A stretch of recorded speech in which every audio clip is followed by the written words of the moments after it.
बहुत स्वागत आप सभी का बाजार शास्त्र में। मैं हूं प्रियंका उप्पल आनंद। जी हाँ, बाजार शास्त्र एक ऐसा शो जिसे भरपूर रिस्पांस मिला व्यूवर्स का, बहुत सारा सहयोग, बहुत सारा प्यार, बहुत सारा अच्छा पॉजिटिव फीडबैक उन लोगों से भी जो इस बाजार में नए थे, पैसा कमाना चाहते थे, और उन लोगों से भी जो बाजार में अपने आप को एक मंजा हुआ ट्रेडर मानते थे।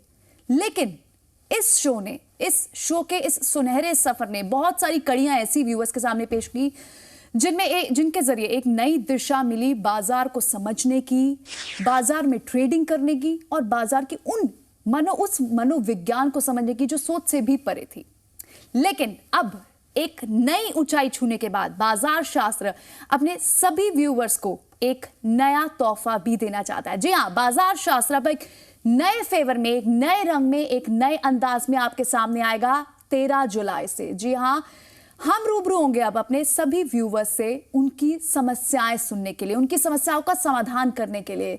अब हमारे व्यूवर्स अपने पोर्टफोलियो पर राय भी मांग सकते हैं, अपने निवेश से जुड़ा हर विषय हमसे डिस्कस कर सकते हैं। हमारे गेस्ट सुनील मिंगलानी से इस पर राय भी जान सकते हैं। जी हाँ, तो इस शो को शुरू करने से पहले इस सुनहरे सफर में मेरा पूरा साथ दिया सुनील मिंगलानी ने, मेरे साथ आज भी बने। सुनील, बहुत बहुत स्वागत है आपका। व्यूवर्स को जैसे हम बता चुके हैं कि अब एक नए अंदाज में ये शो शुरू होगा, क्योंकि सिर्फ एक ही चीज व्यूवर को समझ आती है कि अब इतना कुछ सीखने के बाद मैं जो शेयर में इन्वेस्ट कर भी लेता हूं, शेयर में निवेश कर भी लेता हूं, तो क्या ये निवेश सही है, क्या ये निवेश सही नहीं है? ऐसे बहुत से सवाल बहुत सारे व्यूवर्स के मन में हैं। तो इस शो को शुरू करने से पहले कुछ छोटा सा मैसेज जो आप व्यूवर्स को देना चाह रहे हो। मैसेज एक ही देना चाहते हैं। हमने पिछले 1 साल से करीब बहुत कुछ बताया है स्टॉक मार्केट के बारे में, कैसे काम करती है मार्केट, कैसे करना चाहिए, क्या करना चाहिए। या फिर सुनील एक काम करें, क्यों ना व्यूवर्स को हम एक रिकैप दिखाएं, एक रिकैप बताएं कि किस तरह से कौन कौन से इंपॉर्टेंट इस पूरी सीरीज में कौन कौन से इंपॉर्टेंट टॉपिक्स को हमने छुआ। सबसे पहला मिथ आपको सुनील याद है, हमने ये बात करी थी कि स्टॉक मार्केट, शेयर बाजार एक गैम्बल नहीं है। यानी कई लोग जो कहते हैं यार आज शायद मेरा दिन अच्छा नहीं रहा कि मैं पैसे नहीं कमा पाया, शेयर बाजार में कोई अच्छा और बुरा दिन नहीं होता। नहीं, जैसे लाइफ होता है प्रियंका जी, लाइफ में भी कोई अच्छा दिन बुरा दिन नहीं है, पार्ट ऑफ द गेम है। आपने बहुत अच्छे एग्जाम्पल से प्रूफ किया था कि शकुनी, अगर हम महाभारत की यहाँ बात करें तो शकुनी जिसको जुआ ही माना जा रहा होता है, जिसमें माना जाता है कि किस्मत चल रही है, वहां भी किस्मत नहीं काम कर रही थी। बिल्कुल, 2 प्लेयर थे वहां पे खेलने वाले, लेकिन उन दोनों प्लेयरों के अंदर जुआ सिर्फ एक प्लेयर खेल रहा था, वो था युधिष्ठिर। शकुनी एक्चुअली जुआ खेल ही नहीं रहा था। हमने बताया था ये कि शकुनी ट्रेंड था अपनी गेम में।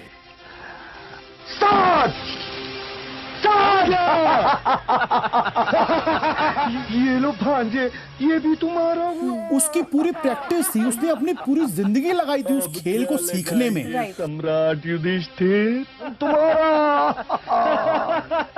क्या अब भी कुछ रह गया है भ्राताश्री? बोलिए सम्राट।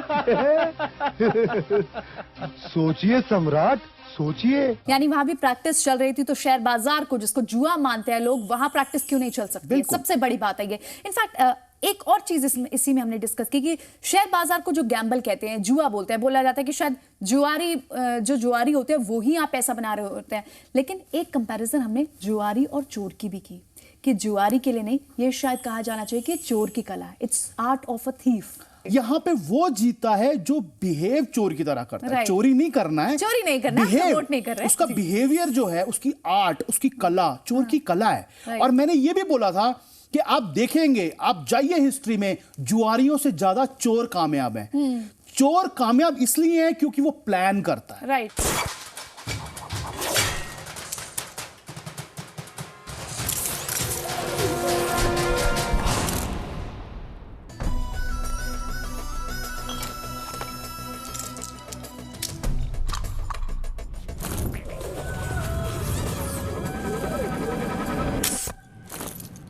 वो खाली बैट नहीं कर रहा है, वो अंदाजा नहीं लगा रहा है कि मैं जीत जाऊंगा, शायद मेरी किस्मत अच्छी होगी, भगवान मेरा साथ देगा, मैंने किसी का क्या बिगाड़ा है। लोग बड़े सेंटिमेंटल बातें करते हैं इस मार्केट में। आप देखिए, हमारे पास कई लोग आते हैं, कहते हैं सर हमने किसी का क्या बिगाड़ा है, हमारा क्यों गलत होगा। अरे बताइए, आप मार्केट में काम कर रहे हैं, आपको स्टॉक के बारे में कुछ मालूम नहीं है, आप इस तरह की बातें तो करेंगे। आपको एक चोर की तरह स्ट्रैटेजी बनानी है कि आपको सबसे पहले स्टॉक ढूंढना है, कहां दाव लगाना है, चोर की तरह। ये बिल्कुल। पूरी डिटेल में हमने बात की थी। कोशिश हमारी सिर्फ इसलिए है ताकि व्यूवर्स, जिन व्यूवर्स ने हमारे पहले एपिसोड्स मिस कर दिए, और क्योंकि ये इंपॉर्टेंट टॉपिक्स हैं, इन्हें बार बार, एक बार नहीं शायद बार बार भी बता दिया जाए तो भी शायद कम है। क्योंकि एक और बात हमने सुनील यहीं पर की कि चलिए व्यूवर्स का ये मिथ दूर हो कि ये गैम्बल नहीं है, इसे बिजनेस की तरह मानना चाहिए, क्योंकि कारोबार नहीं मानते, कायदे इसलिए नहीं लगा पाते क्योंकि कारोबार ही नहीं मानते। अब इस कारोबार को चुनने की भी बहुत सारी वजह हमने आगे गिनवाई। बिल्कुल, इस कारोबार में देखिए सबसे पहले ये मानना जरूरी है कि एक ये कारोबार है जी। कारोबार जब हम ये मान लेते हैं कि एक ये बिजनेस है और हर बिजनेस के कुछ रूल होते हैं, उस रूल को मानना होता है। लेकिन हमने यहाँ एक बात बताई थी पहले कि इस बिजनेस के कुछ ऐसे फायदे हैं जो किसी दूसरे बिजनेस में देखने को अमूमन नहीं मिलते, जो इस डायरेक्शन में कोई सोचता ही नहीं, कभी सोचता नहीं है। इस बिजनेस के अंदर कई ऐसे इनडायरेक्ट फायदे हैं जिसका इसमें कोई उधार नहीं है, कोई क्रेडिट नहीं है। आप किसी बिजनेस में जाइए, आपको क्रेडिट देना पड़ेगा, लेना पड़ेगा, कोई उधार नहीं है इसके अंदर। पूरी ट्रांसपेरेंसी है इस बिजनेस में। रेट आपके सामने आ रहा है, चाहे एक शेयर लेने वाला हो चाहे 1 करोड़ शेयर लेने वाला हो, दोनों के सामने रेट आ रहा है। राइट, बिल्कुल ट्रांसपेरेंसी है। कोई यहाँ डिस्काउंट नहीं है किसी के लिए, बल्क डिस्काउंट। कि 100 शेयर खरीदो, 1000 शेयर खरीदो, एक ही रेट है, सबके लिए एक रेट है, कोई भेदभाव नहीं है इस मार्केट में किसी के लिए। एक ही टाइम पे खुलेगा, एक ही टाइम पे बंद होगा, किसी के लिए कोई बाद में अलग से विंडो नहीं है कि कोई वहां से आके ले ले। आप इसमें से एग्जिट हो सकते हैं किसी भी टाइम। किसी दूसरे बिजनेस में ये आपको अपॉर्चुनिटी नहीं मिलेगी। यानी आप लाखों का इन्वेस्टमेंट करते हैं, इतना बड़ा निवेश करते हैं, सालों लगाते हैं, अगर बिजनेस को वाइंड अप करना है तो भी आपकी मर्जी से वाइंड अप नहीं हो पाता। यहाँ पर आपको 15 मिनट में वाइंड ऑफ कर सकते हैं आप बिजनेस। आप रात को सोचेंगे, सुबह एग्जिट हो जाएंगे। एग्जिट कॉस्ट दूसरे किसी बिजनेस में आप जाएंगे कितनी ह्यूज होती है, यहाँ पर एग्जिट कॉस्ट नहीं है। जो रेट आ रहा है आप बेचिए, आपका माल गया, आपको एग्जिट कॉस्ट नहीं है। कोई एडवर्टाइजिंग का एक्सपेंडिचर नहीं है, कोई गवर्नमेंट के एक्स्ट्रा लॉज नहीं है, कोई लेबर लॉज, फायर, कुछ नहीं है। अब बहुत सारे हमने एग्जांपल, आपके आप एक्सपेंशन कर सकते हैं। आप 5000 का माल लेते हैं, आपको ऐसा लगता है आपको ज्यादा लेना है, आपको अपने काम को बढ़ाना है। किसी दूसरे बिजनेस में जब आप अपने काम को बढ़ाना चाहते हैं, आपको पूरा इंफ्रास्ट्रक्चर बढ़ाना पड़ता है, आपको अपना एम्प्लॉय कॉस्ट बढ़ाना पड़ता है। यहाँ पर क्या है, उसी लैपटॉप, उसी कंप्यूटर के ऊपर बैठ के आप चाहे 5 लाख का काम कीजिए, चाहे 5 करोड़ का, चाहे 500 करोड़ का, आप कर सकते हैं वहीं पे बैठ के। आपको कोई एक्सपेंशन कॉस्ट देने का जरूरत नहीं है, सिर्फ एक्चुअल अमाउंट ही ऐड होना है जो आपकी इन्वेस्टमेंट है। वो एक्चुअल अमाउंट तो हर बिजनेस में ऐड होना है, लेकिन हर बिजनेस में, दूसरे बिजनेस एक्सपेंसेस होते हैं, बहुत एक्सपेंसेस आपको लेने पड़ते हैं ऐसे जो कि उसके साथ जुड़े हुए हैं। यहाँ वो एक्सपेंसेस नहीं है। राइट, एक्चुअली व्यूअर्स इस वक्त भी जब देख रहे होंगे, जो शायद एक बार हम पहले भी डिस्कस कर चुके हैं, वो ये जरूर देख रहे होंगे कि बातें सुनने में कितनी अच्छी लग रही है, लेकिन कभी सोचा नहीं इस तरह से। इस डायरेक्शन में कभी हम एक्चुअली सोचते इसलिए नहीं है कि हमने अपना एक सोच बना रखी, परसेप्शन बना रखा है कि ये चीज खराब है। आप स्टॉक मार्केट के बारे में किसी से भी बात करेंगे, चाहे कोई भी हो, बड़े बुजुर्ग हो, आप उनसे बात कीजिए, वो कहेंगे स्टॉक मार्केट से दूर रहना, यहाँ जुआ होता है, जुआ है। आप एक परसेप्शन बना के जब चल लेते हैं, बाप अपने बेटे को बोलता है, वो बेटा अपने बेटे को बोलता है, वो बेटा अपने बेटे को बोलता है, जनरेशंस बीत गई हैं और हम इस चीज से बाहर नहीं आ पा रहे हैं कि ये हमारी इकोनॉमी का हिस्सा है, हम इससे दूर नहीं हो सकते। बिल्कुल, ये हमारे बीच में रहेगा और इसके बिना हमारी इकोनॉमी चल नहीं सकती। देखिए स्टॉक मार्केट क्या है, स्टॉक मार्केट में जो कंपनियां हैं वो लोगों से पैसा उगाती हैं, काम करती हैं, नई नौकरियां पैदा करती हैं और हमारी पूरी इकोनॉमी के आगे जाने में हेल्प करती हैं। लेकिन अगर आप सोचिए, कोई कंपनी आज आए और उसके पास पैसा नहीं है, बैंक उससे थोड़ा बहुत फाइनेंस कर देता है, लेकिन अगर वो पैसा लोगों से ना उगा पाए तो वो एक्सपैंड नहीं कर पाएगा, नौकरियां कम आएंगी, इकोनॉमी कम बढ़ेगी। ये जरूरत है हमारे इकोनॉमी के। जो लोग ये सोचते हैं स्टॉक मार्केट को बंद कर दो तो हमारी इकोनॉमी चल सकती है, उनको मैं बता दूं कि वो 1 मिनट इकोनॉमी को रन नहीं कर सकते स्टॉक मार्केट के बिना। क्योंकि पैसा कहां से आएगा? आखिर तो कंपनी को ग्रो करने के लिए पैसा चाहिए ना, पैसा यहां से। लेकिन अब होता क्या है, जब एक बाजार है उसमें कई बार स्पेकुलेशन भी होती है, कई बार खराब चीजें भी होती हैं, कई बार अच्छी चीजें भी होती हैं। हमने एग्जांपल पहले भी दिया एक बार, आप सब्जी काटने वाले चाकू से खून भी कर सकते हो। खून करने के लिए तो नहीं बनाया था ना, वो सब्जी काटने के लिए बनाया था। ऐसे स्टॉक मार्केट जो है एक काम करने की जगह है, लेकिन यहाँ पे भी कुछ लोग जो है उसका गलत फायदा उठाते हैं, स्पेकुलेशंस करते हैं, जुआ समझते हैं, सट्टा लगाते हैं।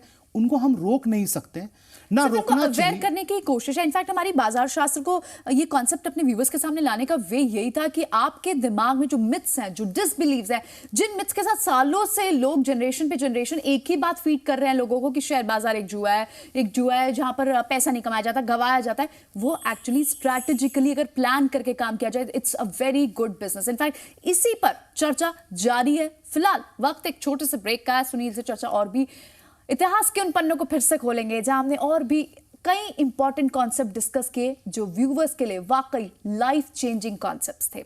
लेकिन फिर से व्यूअर्स को एक बार याद दिला दें कि बाजार शास्त्र एक नए अंदाज में, जी हां, आप सबके सामने आएगा जुलाई 13 से। जुलाई के सेकेंड वीक से आपके सामने आएगा बाजार शास्त्र, जहां हम अपने उन व्यूअर्स से बात करेंगे जिन्हें अपना पोर्टफोलियो बनाने में मदद चाहिए या फिर उनका पोर्टफोलियो बना हुआ है लेकिन अपने पोर्टफोलियो पर अपने शेयर्स को, अपनी इन्वेस्टमेंट को वो डिस्कस करना चाहते हैं। यानी कॉलर स्पेशल होगा हमारा बाजार शास्त्र की ये अगली कड़ी। फिलहाल वक्त एक छोटे से ब्रेक का, जल्द वापस हाजिर होते हैं, कहीं मत जाएगा।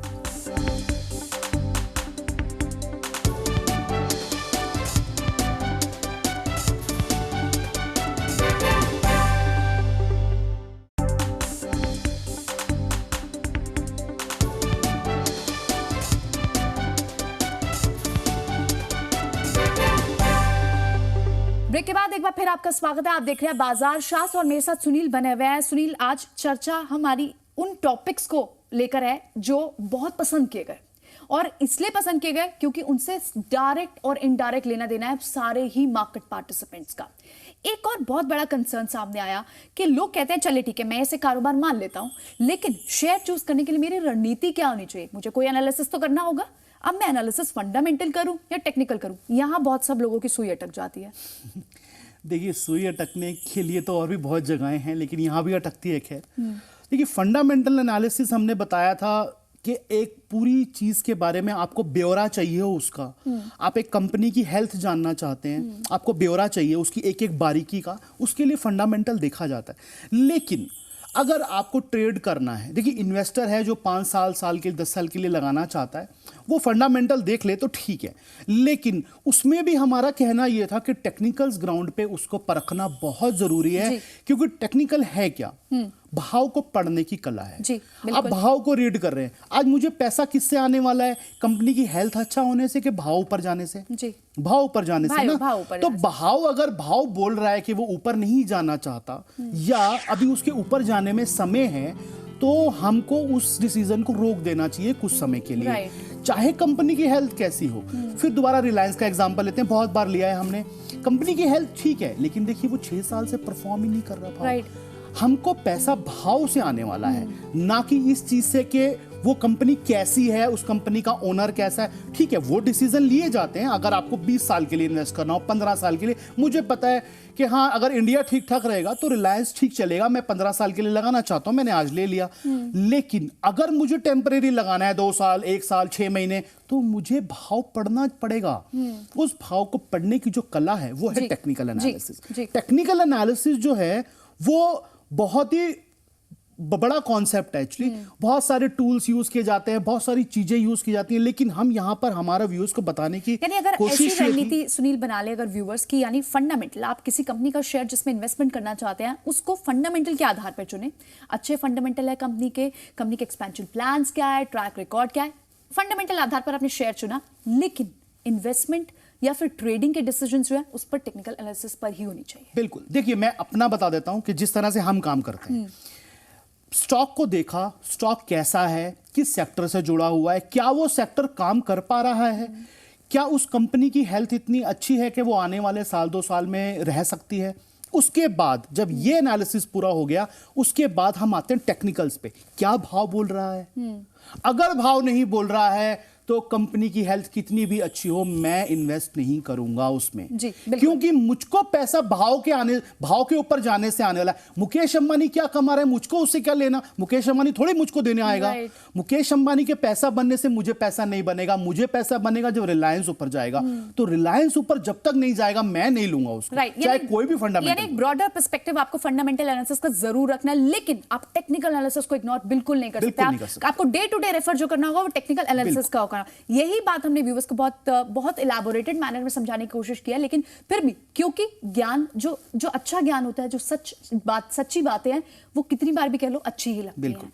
तो कोशिश हमारी व्यूअर्स को समझाने की यही है कि जो उनके डिसबिलीव्स है, जो उनके मिथ्स हैं, जो गलत परसेप्शंस के साथ वो आज भी ट्रेडिंग कर रहे हैं, वो टूटे। और बहुत सारे व्यूअर्स हमसे जुड़े हैं, अवेयर हुए हैं, एजुकेट हुए हैं, उनका ट्रेडिंग करने का तरीका बदल गया है। और अब यही कोशिश है सुनील कि व्यूअर्स के सामने एक ऐसा शो लाया जा सके जो उनकी डायरेक्ट मदद कर सके उनका पोर्टफोलियो कंस्ट्रक्ट करने में, उनको उनकी इन्वेस्टमेंट पर, उनकी स्टॉक्स को लेकर, उनकी स्टॉक रिलेटेड हर परेशानी का समाधान दे सके। फिलहाल शो को यहीं समेटते हैं। सुनील, बहुत बहुत शुक्रिया शो में आने के लिए, सारे कॉन्सेप्ट्स हमसे डिस्कस करने के लिए, व्यूअर्स को एक फिर से रिकैप देने के लिए।